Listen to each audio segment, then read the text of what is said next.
You mentioned that in the past you've had 2 previous preterm deliveries. You're 30 weeks this time, and the doctor said your baby's engaged, and so you're wondering if your chance of delivering early is greater.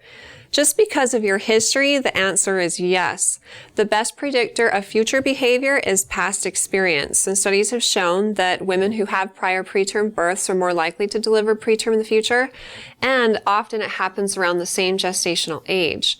So it's not 100% sure, though. There are plenty of women who've had previous preterm deliveries that go on to deliver full-term babies, but a past history of that does make the risk for future preterm delivery higher.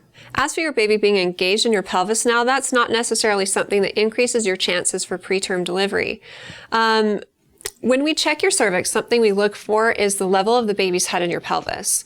There's prominent points on the inside of your pelvis called ischial spines, and if the baby's at that level, then they're at 0 station, and anything above is negative and anything below is positive. So in other words, the higher the negative number is, the higher the baby is in your pelvis. So -1, -2, -3. And the higher the positive numbers are, +1, +2, +3, the closer the baby is to coming out. And when the baby is engaged in your pelvis, that doesn't necessarily mean that they're super low, but it just means like when the doctor pushes up on the head, when they check the cervix, the head doesn't go anywhere. So it's not just floating away, it is engaged in the pelvis. The amount of pressure that the baby's head puts on the cervix can cause it to thin out and dilate if you have regular and intense contractions. So that's mostly what you need to watch out for.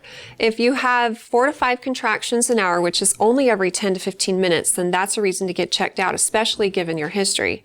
Other signs of preterm labor include constant lower abdominal cramping, constant lower backache, abdominal tightening, pressure in your stomach or in your pelvis, an increase in vaginal discharge associated with the pain, any leaking of fluid, or any bleeding. So if you have any of these symptoms, go to labor and delivery and get checked out as soon as possible. After performing an exam, then the nurses and your doctor will decide if any intervention is necessary. I sincerely hope the best for you during this pregnancy, and if you have more questions for me in the future, please feel free to ask them on our Facebook page at facebook.com/Intermountain Moms, and recommend us to your friends and family too.